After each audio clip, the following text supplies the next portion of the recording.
मकसद मजबूत होगी और उसमें दीनी सुवार आ जाएगा, यकीनी तौर से उससे मुतासर होकर ही वो ऊपर की तरफ जब चला जाएगा तो ऊपर की तरफ से भी वो एक ऐसा कामयाब मिशन और एक कामयाब पहलू कौम को दे सकता है जिससे वो इस्तेफादा कर सकते हैं और कौम का रोशन बाब फिर से आया होकर एक मजबूत माशरा तामीर कर सकते हैं। लेकिन यहाँ दूसरा पहलू इसका ये है कि जब तक किसी कौम में किसी मुल्क में मजबूत कानून साजी नहीं होती है और कानून के ज़रिए से लोगों को राह पे नहीं रखा जाता है, सीधी सी बात है उस माशरे के अंदर तवाज़ुन बिगड़ने का हमेशा खतरा रहता है। और ये भी यही वजह है कि यहाँ तवाज़ुन बिगड़ चुका है। ज़रूरत इस बात की है कि नौजवान नस्ल को दीन के तरफ रागिब किया जाए, उन्हें रोज़गार के तरफ रागिब किया जाए, उन्हें जो हमारा कल्चरल जवाल इस वक्त हम जवाल पजीर हो रहे हैं वो अपने कल्चर से वाकिफ़ हो जाएं। उन्हें बताया जाए कि आप वो ऐसे आबा व अजदाद के सितारे हैं जो यकीनी तौर बामी उरूज पे थे और आपको बामी उरूज पर ही जाना है। उसके लिए हम सब ने एक साथ काम करना है और मिलकर इस माशरे को तामीर करना है। अच्छा, साथ में हमको ये भी चाहिए कि जैसे आपने कहा कि सेक्टरल वायलेशंस है, उलमा बैठे हैं, एक दूसरे पे कीचड़ उछाला जा रहा है, लोगों को चाहे कि ऐसे उलमा का बाइकाट करे, उनको न सुने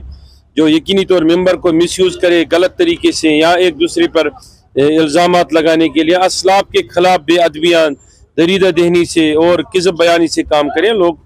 बिल्कुल फारिग हो जाए उनके बयानों से, ना सुने, ज़रूरत नहीं है ऐसे लोगों की। यहाँ उलमाए किराम ने पूरी दुनिया को सिखाया है। शेख याकूब सरफी हमारी सरजमीन का हिस्सा है, अलमदारी कश्मीर हमारी सरजमीन का हिस्सा है,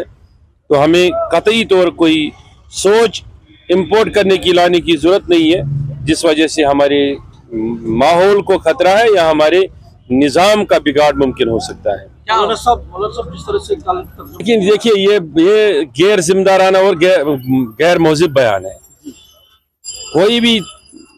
पॉलिटिशियन हो या कोई भी इस सोसाइटी का रहने वाला हो वो समझता है कि ये सरजमीन, इस सरजमीन में और बाकी सरजमीनों में फ़र्क है। ये ज़मीन अवलिया किराम की सरजमीन है। इस सरजमीन पर हज़रत शेख उल आलम शेख नूरुद्दीन नूरानी, लालदेद जैसे हज़ारा अवलिया कामिलीन तशरीफ़ फरमा है। ये ऋषियों की है, ये मुनियों की है, ये सरजमीन अवलिया की सरजमीन मानी जाती है और ये स्पिरिचुअल सरजमीन है। तो उस बुनियाद पर ज़रूरत ही नहीं है, जहाँ हम बात करते हैं कि यहाँ एक तरफ हज़रत बाबा क़यामुद्दीन रेशी अलैहि रहमा का मज़ार है और दूसरी तरफ जब हम जम्मू का रुख करते हैं तो वो तमाम जो हमारे हिंदू मज़हब के मानने वाले लोग हैं उनका सबसे पवित्र जगह वो मानी जाती है जिसको वो वैष्णो देवी कहते हैं। इस तरीके से ये हर मज़हब के लिए एक स्पिरिचुअल सरजमीन है, स्पिरिचुअल वैल्यूज़ है इसमें। तो उन चीज़ को मद्देनज़र रख के अगर कोई ऐसा कहता है कि हमें उसका भी ख्याल रखना चाहिए, टूरिज़्म को भी साथ लेना चाहिए, उसको भी साथ लेना चाहिए, तो सीधी सी बात है, एक गैर जिम्मेदाराना बयान है।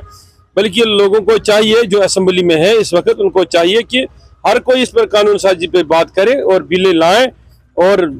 जितना मुमकिन है लिकर और मुनशियात के खात्मे के लिए एक मजबूत कानून बनाएं ताकि कानून नाफिज करने वाले इदारों को भी मौका मिले कि वो इस लत को, मुनशियात और लिकर को यहाँ से ख़त्म करें। गुलाम रसूल हामी 1900 ये मैं यहाँ कम्युनिटी की बात नहीं करूँगा, जितने भी इंसान है वो चाहे शिया भाई हो हमारा, वो हिंदू भाई हो हमारा, वो मुसलमान भाई हो, कोई भी हो, हम एक ही कश्ती में सवार हैं और इस कश्ती में जब सुराख होगा ये डूब जाएगी कश्ती तो हम सब डूब जाएंगे, इसमें कोई शक नहीं। इसलिए यहाँ मैं किसी एक सेक्ट की बात नहीं करूँगा या किसी भी एक फर्द को एक सेक्ट के बुनियाद पर तस्लीम नहीं करना चाहिए। कोई भी इंसान हो वो अगर ऐसा कहता है कि तो वो गलत कहता है, उसको अपने अल्फाज वापस लेने चाहिए। मैंने देखा नहीं, दोनों बयानों को देखा नहीं, आपके ज़रिए से सुना तो, लेकिन मैं अगर ऐसा किसी ने भी ऐसा बयान दिया उसको वापस लेना चाहिए और कौम से माफ़ी मांगनी चाहिए। दूसरी बात यह है कि हम जब तक जिंदा है हमें मालूम नहीं इस वाले असम्बली में, इस वाले सेशन में इस पर बैन लगेगी कि नहीं, लेकिन जब तक हम जिंदा है हम इसकी बात करते रहेंगे और जब तक इस सरजमीन में लिकर की मुनशियात की आखिरी बूंद और आखिरी ज़रा ख़त्म नहीं हो जाएगा तब तक हम बिल्कुल खामोश नहीं रहेंगे और हम इस पर बात करते रहेंगे। नौजवानों के लिए क्या मैसेज और आजकल के दूसरी मसला इसमें मैं ये भी कहूँगा कि ये जो लोग कहते हैं कि ये टूरिज्म के बढ़ावे के लिए यहाँ शराब को प्रमोट करना है, इसकी प्रमोशन लाजमी है, وہ میرے ساتھ بیٹھے آپ کے نیوز چینل پر کسی بھی اچھی نیوز چینل پر میرے سے ڈیبیٹ کرے, محبت والی ڈیبیٹ. میں ان کو بتا دوں گا کہ یہاں پر ہم ہر طریقے سے ریونیو جنریٹ کر سکتے ہیں اتنا جتنا 50 سال تک شراب کا ریونیو نہیں آ سکتا ہے. میں ان کو بولوں گا کیسے یہ ایک ہی ٹوریزم کی بات کرتے ہیں, کیسے یہ بات چلے گی. کشمیر سے 1.5 لاکھ 2 لاکھ یا 2.5 لاکھ یا 40,000 یا 50,000 بچے ہر سال جاتے ہیں دنیا کے مختلف شہروں میں MBBS کرنے کے لیے, اور ملک کے باقی کالجز میں یونیورسٹیز میں مختلف ڈگریاں حاصل کرنے کے لیے. کیا راجستھان کا تپتا ہوا دھوپ اور ریت اس کے فیوچر اور رہن سہن کے لیے ٹھیک ہے, یا کشمیر کا ایسا درجہ حرارت جس کو دیکھنے کے لیے یورپ والا بھی آتا ہے. اگر کشمیر میں کالجز اور یونیورسٹیز کو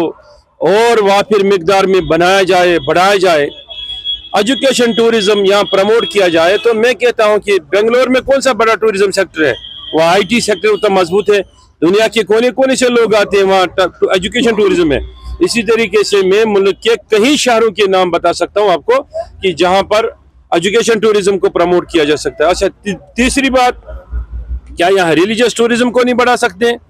کیا یہاں کشمیر کی ثقافت اتنی وسیع ہے, اس کے لیے ہم دنیا کے کونوں سے لاکھوں لوگوں کو بلا سکتے ہیں, یورپ سے بلا سکتے ہیں,